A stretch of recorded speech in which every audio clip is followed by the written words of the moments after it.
जय हिंद दोस्तों, मैं Vivek Singh teacher prime academy में आपका स्वागत करता हूं।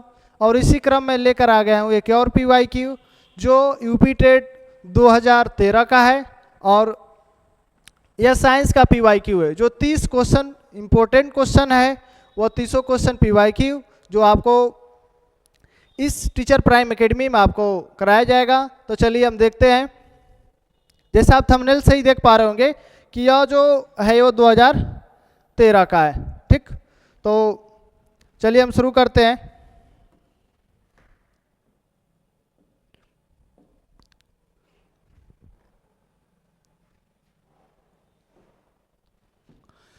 तो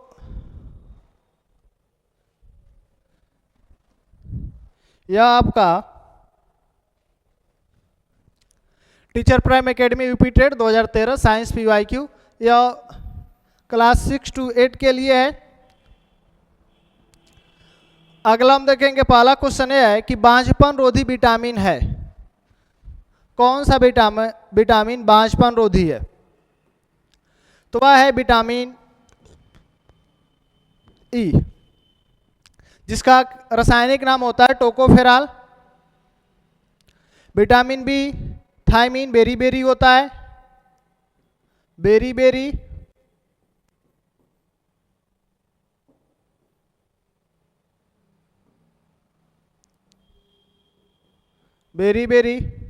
विटामिन ए की कमी से रतौंधी होता है।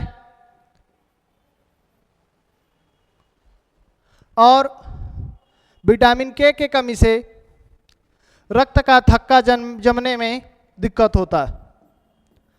रक्त के थक्का नहीं बन पाता। और विटामिन ई की कमी से हमारा कौन सा रोग होता है? बांझपन रोधी। मतलब प्रजनन क्षमता कमजोर हो जाते हैं, जिससे कोई भी पुरुष या महिला, माँ या बाप नहीं बन सकते। पासवर्ड से प्रयोगता है। पासवर्ड किसके लिए प्रयोग किया जाता है? कि ढांचा को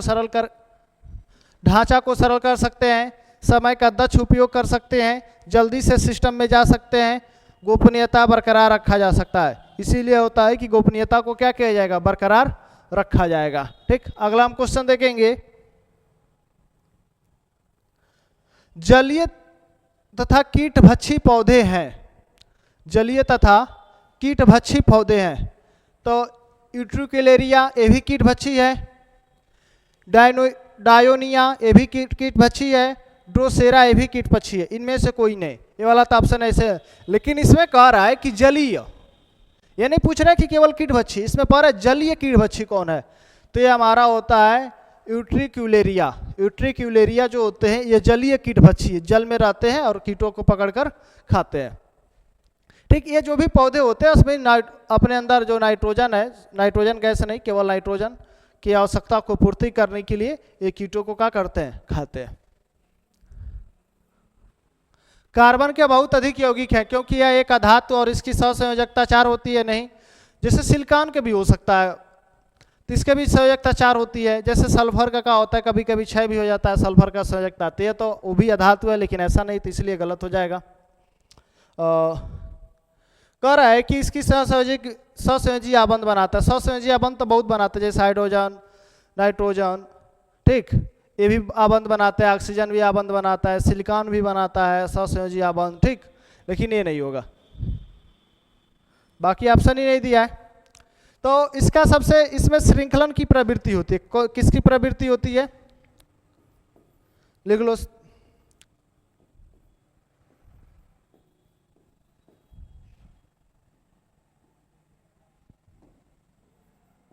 श्रृंखलन की प्रवृत्ति क्या होती है? श्रृंखलन की प्रवृत्ति होती है। इसमें 2 ऑप्शन नहीं दिया है, देख लीजिएगा। इसका कह रहा है कार्बन एक चतुसंयोजी है, संयोजी तत्व है, तथा इसमें श्रृंखलाकरण की प्रवृत्ति अधिक होती है, जिस कारण ये विभिन्न तरह के यौगिक बना सकते हैं। मतलब कई तरह के यौगिक बना सकते हैं। अगला क्वेश्चन देखिए, कौन सा चुंबकीय क्षेत्र का मात्रक नहीं है? हम इसमें देखें कौन चुंबकीय क्षेत्र का मात्रक नहीं है। तो गॉस भी चुंबकीय क्षेत्र का मात्रक है, वेबर भी चुंबकीय क्षेत्र का मात्रक है, टेस्ला भी चुंबकीय क्षेत्र का मात्रक है। यह क्या लिखा है? थोड़ा सा कंफ्यूजन हो रहा है आपको, तो आप समझिएगा कि ये हमारे अनुमान से लिखा यह है मीटर स्क्वायर है। क्या है? वेबर प्रति मीटर स्क्वायर। यदि वेबर प्रति मीटर है, यदि यह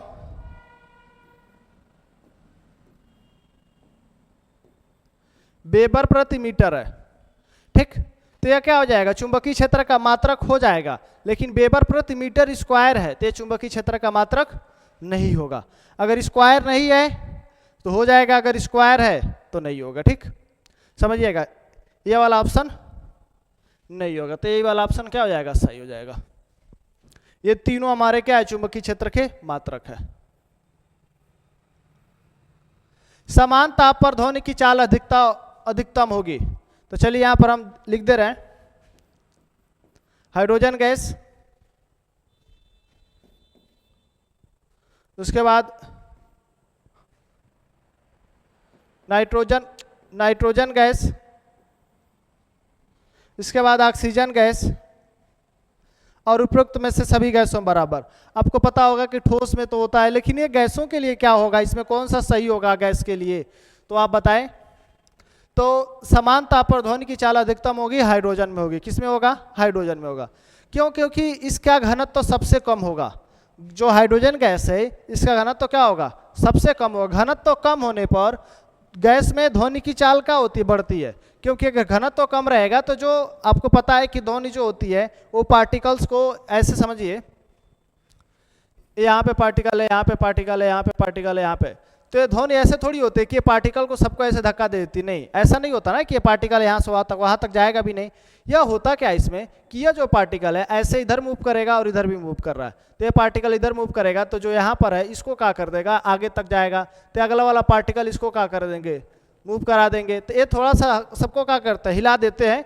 तो वो एक जो कण है दूसरे कण तक टक्कर कर करके आगे तक ध्वनि क्या होती है? जाती है। तो सबसे घनत्व तो किस में होगा? हाइड्रोजन में कम होगा। तो हाइड्रोजन घनत्व तो कम होने के कारण उनमें जो कण होते हैं अधिक तेजी से गति करेंगे, इसलिए ध्वनि की चाल किस में अधिक होगी? हाइड्रोजन गैस में होगा। साबुन है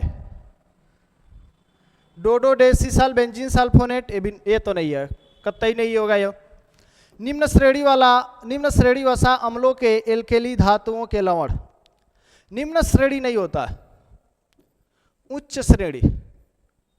ठीक, तो अगर इसमें दो ही ऑप्शन ही है, दो ही ऑप्शन है इसमें, तो यह अगर जो भी ऑप्शन होगा तो आपका लिख सकते हैं कि उच्च श्रेणी वसा अम्लों के एल्केली धातुओं के लवण। साबुन क्या है? तो उच्च श्रेणी वसा अम्लों के एल्केली धातुओं के लवण है। ठीक, आप देख सकते हैं ऐसा। अगला क्वेश्चन हम देखेंगे। देखिए, साबुन साधारण तथा उच्च वसी अम्लों के एल्केली धातुओं के लवण होते हैं। पानी का भारीपन निम्नलिखित में किसके कारण होता है? सोडियम के क्लोराइड और सल्फेट के कारण। यहां पर आप समझ सकते हैं। अच्छा, सोडियम तथा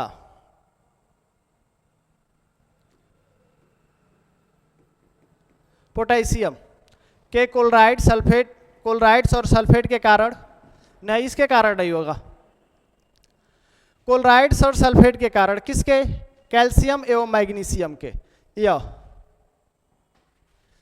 Ca और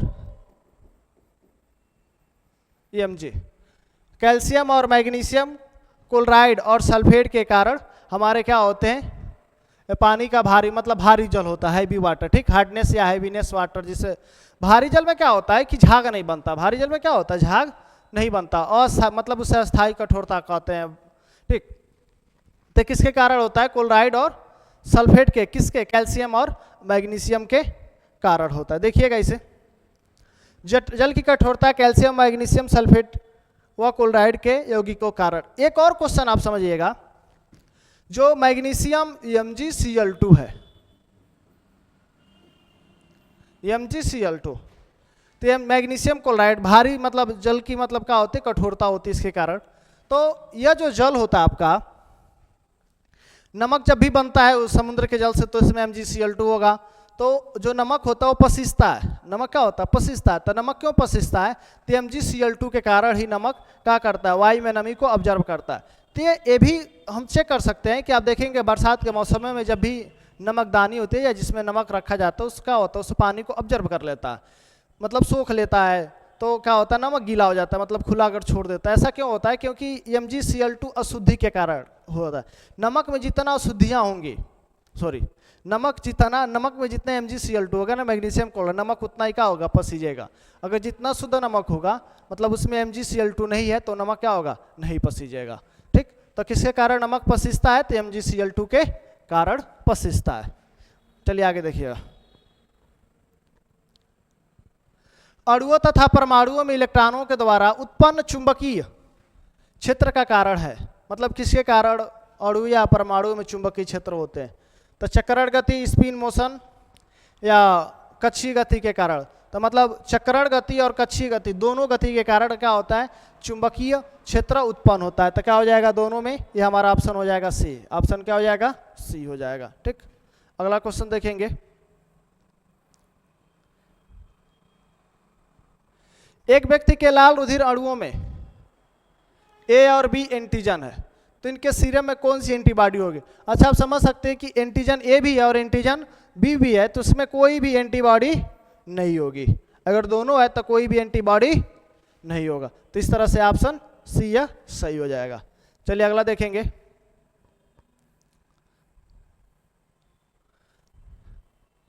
लिखित में से किसमें अधिकतम अणु है? किसमें अधिकतम अणु है? चलिए हम लिख देते हैं, ऑप्शन लिख देते हैं यहाँ पर।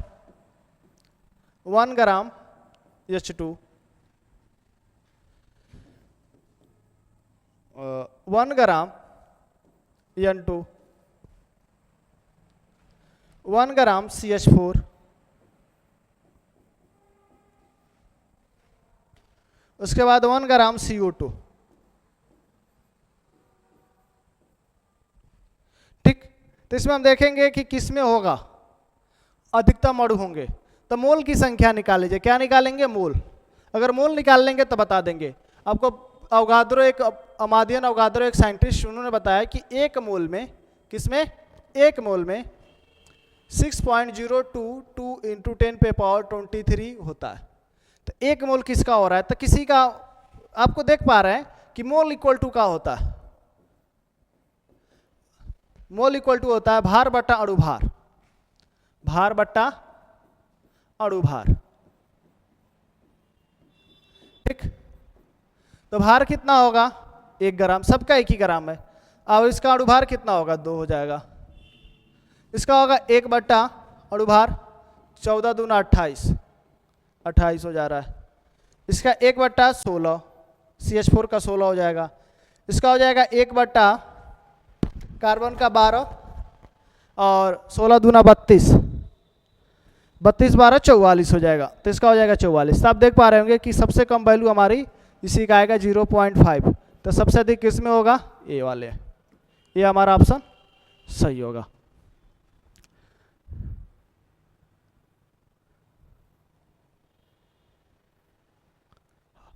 एक ओम, 0.05 ओम और 0.25 ओम के प्रतिरोध श्रेणी क्रम में जुड़े हैं तो इनका तुल्य प्रतिरोध होगा। अगर श्रेणी क्रम में जुड़े हैं, किस क्रम में जुड़े हैं? श्रेणी क्रम में। आर कनेक्टेड इन सीरीज, अगर सीरीज या श्रेणी क्रम में जुड़े हैं तो क्या होगा?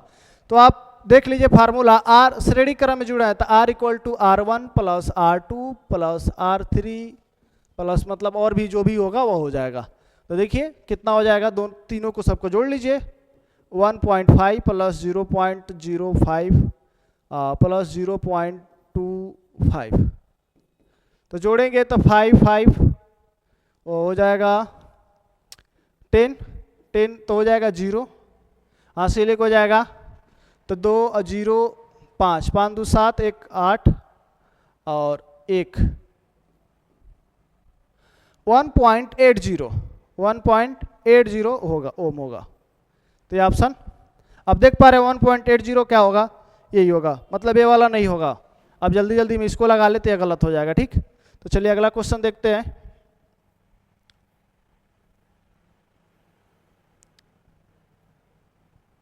कह रहे इनमें से कौन सा वास्तव में मीन यानी मछली या फिश नहीं है। Which of the following is not a true fish. इसमें से कौन सा ट्रू फिश नहीं है? फुफ्फुस मछली, सिल्वर फिश, कैट फिश मतलब बिल्ली मछली, कुत्ता मछली, ये सारे मछली हैं। फुफ्फुस मछली भी है, बिल्ली मछली भी है, कुत्ता मछली भी है, लेकिन सिल्वर फिश मछली नहीं है। यह क्या है? जंतु है। क्या है? जंतु। यह जंतु है, एनिमल है। ठीक, देखिए रजत मीन एक कीट है जो आर्थ्रोपोडा संघ का जंतु है, यह मछली नहीं है। कैलेमाइन किस धातु का अयस्क है? आपको पता है कि कैलेमाइन जिंक अयस्क मतलब जिंक धातु का अयस्क है। किसका धातु है? किस धातु का अयस्क है? तो कैलेमाइन होता है ZnCO3, यही है। ठीक, आगे देखेंगे।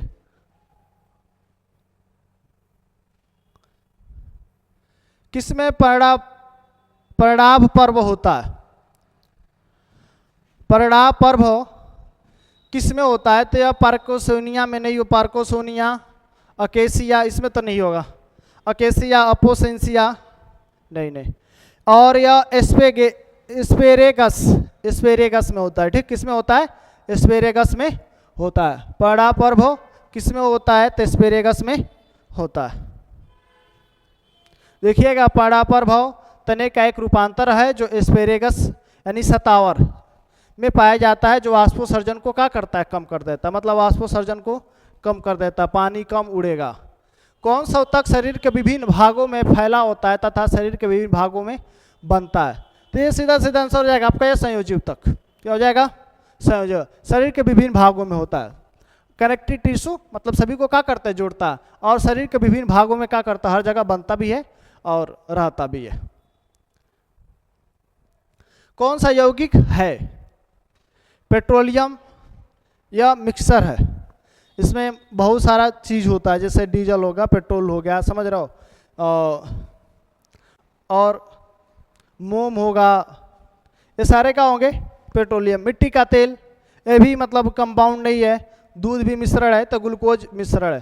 C6H12O6 आप आज तक पढ़े होंगे, लेकिन कोई एक यूनिक फार्मूला नहीं होगा।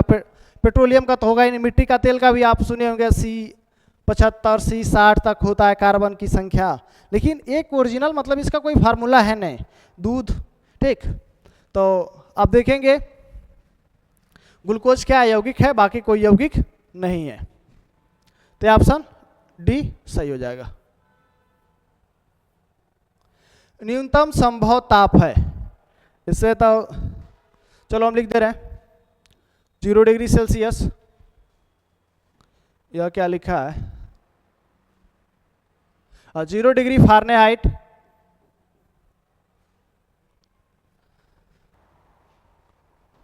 -273 डिग्री सेल्सियस, -273 केल्विन।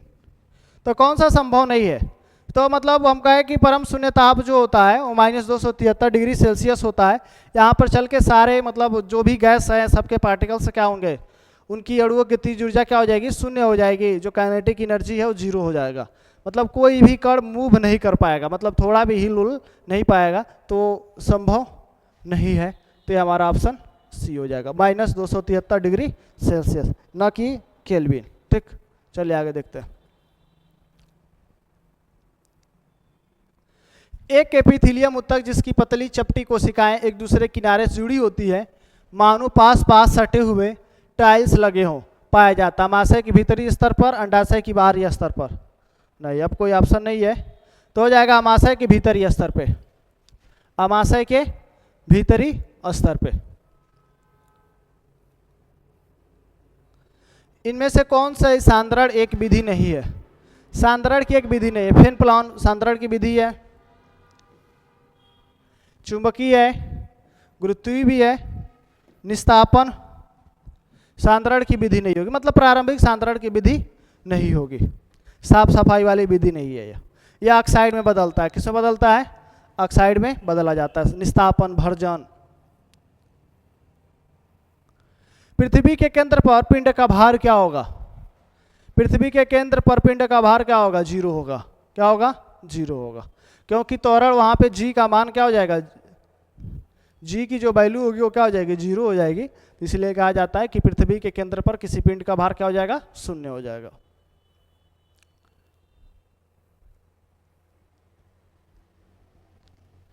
एक उत्तल लेंस जिसकी फोकस दूरी 0.5 मीटर और एक अवतल लेंस जिसकी फोकस दूरी 1 मीटर है को जोड़ा जाता है, मतलब इन दोनों को जोड़ दिया जाता है, परिणामी लेंस की क्षमता क्या होगी? तो सबसे पहले इन लोग का हम क्षमता ज्ञात कर ले। तो 0.5 मीटर है तो हम कहें P1 इक्वल टू 1/f, तो यह होगा 1 मीटर बटा 0.5, तो हो जाएगा 2 डायोप्टर। क्या हो जाएगा? 2। यह जो डायोप्टर होगा वह प्लस होगा। क्या होगा? प्लस होगा। दूसरा कह रहा है कि एक लेंस की फोकस दूरी 1 मीटर है, तो ये क्या है? अवतल लेंस है, तो P इक्वल टू 1/f, तो f किस में होगा? माइनस में होगा। यहाँ पे प्लस में हो रहा था, वहाँ पे किस में होगा? माइनस में होगा। तो 1/1, तो क्या हो जाएगा? -1 डायोप्टर। इन दोनों को जोड़ लीजिए, एक +2d और एक -1d, तो क्या हो जाएगा? यह 2d और 1d +1d, 1 डायोप्टर पहला सही होगा, न कि -1 डायोप्टर। इन दोनों की लेंस की क्षमता को हम क्या कर लेंगे? जोड़ लेंगे, तो हमारा आ जाएगा ऐसे।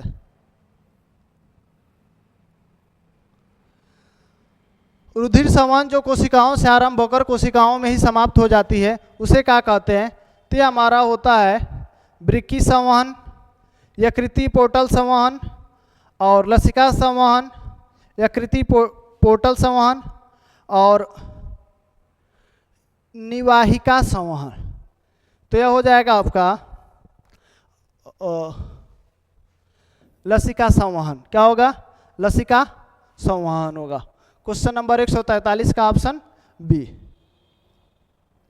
लसिका संवहन होगा। हाइड्रोजन का कौन सा समस्थानिक भारी जल है?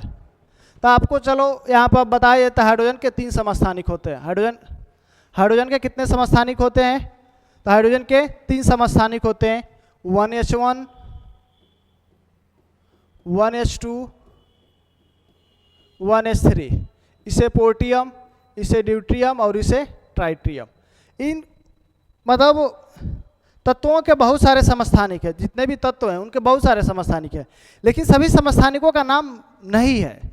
तो कौन से ऐसे समस्थानिक हैं जिनके नाम है? तो वह है हाइड्रोजन के 3 समस्थानिक, पोर्टियम, ड्यूट्रियम और ट्राइट्रियम। यह पोर्टियम जो होता है इससे हमारा बनता है H2O।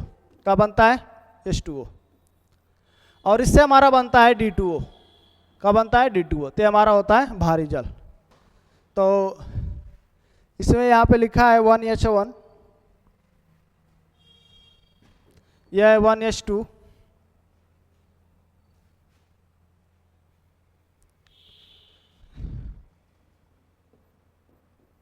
यह है 1H3।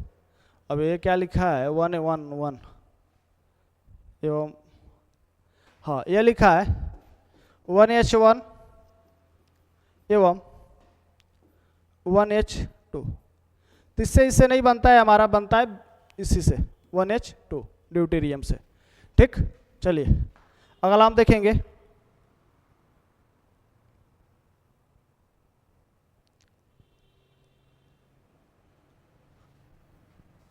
बाइनरी अंकन पद्धति में डेसिमल अंक 16 का मान होगा। तो 16 का आप निकाल लीजिए, 2 से डिवाइड कीजिए, 8, 2, 4, 2, 2, 2, 2, 1। तो 16 का कितना हो जाएगा? 0, 0, 0, 0, 1। तो यह हो जाएगा आपका 1, 0, 0, 0। ऑप्शन बी सही हो जाएगा। ठीक, अब देख पा रहे होंगे 0 मतलब कट गया, 0, 0, 0, कोई भी एक बच जा रहा है तो एक हो जाएगा हमारा। तो ऑप्शन बी सही हो जाएगा। एक उत्तक जिसकी जीवित कोशिकाएं सक्रिय एवं बढ़ने वाले अंगों के आंतरिक उत्तकों को बनाती हैं और जिसकी कोशिकाएं भित्तियों में कोनों पर सेलुलोज और लिग्निन रहित स्थूलन होते हैं, उसे कहते हैं, उसे कहते हैं। तो इसमें दो ही ऑप्शन ही दिया है, तो मृद उत्तक और दृढ़ उत्तक, नहीं नहीं, लिग्निन सहित स्थूलन, तो स्थूल कोण होगा, क्या होगा? स्थूल कोण उत्तक। इसमें ऑप्शन में दिया नहीं है, तो 146 का हो जाएगा स्थूल कोण उत्तक। स्थूल कोण यह पौधों के आंतरिक भी बनाता है और कोशिकाओं में भित्तियों पर सेलुलोज भी होती है। और इसमें देखिए ऑप्शन काट दिया है, तो स्थूल कोण उत्तक की कोशिकाएं भित्तियों के कोने पर सेलुलोज का जमाव होता है। न्यूमेरिक कुंजिक की होती, मतलब जो न्यूमेरिक जो होती है वह किस में होता है? मॉनिटर में, सीपीयू में, हार्ड डिस्क में, कीबोर्ड में। तो बहुत ही आसान है, कीबोर्ड में होता है। किस में होता है? अरे मतलब 1 2 3 4 करके जो नंबर्स होते हैं वो किस में होते हैं? कीबोर्ड में ही होते हैं ना। देखिएगा कीबोर्ड में होता है। किस में होता है? कीबोर्ड में। प्रोड्यूसर गैस के मुख्य अवयव है, तो चलो जो लिखा है वहां पे हम लिख दे रहे हैं, CO plus H2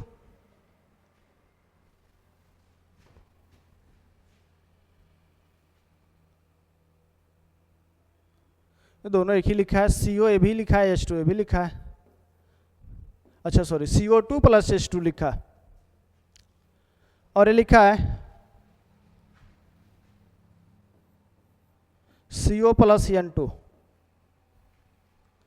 CO2 plus N2।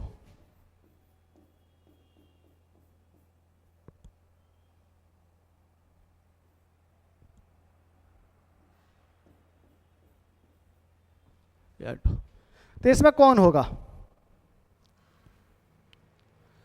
तो इसमें प्रोड्यूसर गैस है हमारे CO प्लस N2 होता है।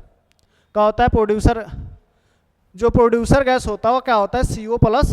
ऑप्शन नंबर सी सही होगा। अगर पूछ दे अगर वाटर गैस क्या है, तो CO प्लस H2, ये हमारा वाटर गैस है, वाटर गैस। कभी क्या इसमें हल्का सा H2 भी होता है, अगर दिया है तो आप कर सकते हैं, नहीं दिया है तो कोई बात नहीं, CO प्लस। यह दोनों नहीं होंगे, ये भी नहीं है, ये वाटर गैस है या प्रोड्यूसर गैस है। नारियल के रेशे किस भाग में मिलते हैं? बाह्य फल भित्ति, अंतःफल भित्ति, मध्य फल भित्ति, बीज कवच। तो हमारा जो नारियल के रेशे जो प्राप्त होते हैं वह मध्य फल भित्ति से प्राप्त होते हैं। नारियल के रेशे किस भाग से प्राप्त होते हैं? तो मध्य फल भित्ति से प्राप्त होते हैं। इनमें से कौन सा प्रबल अम्ल है?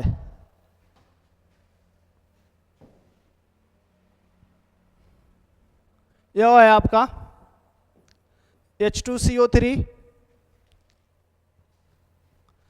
और HNO3,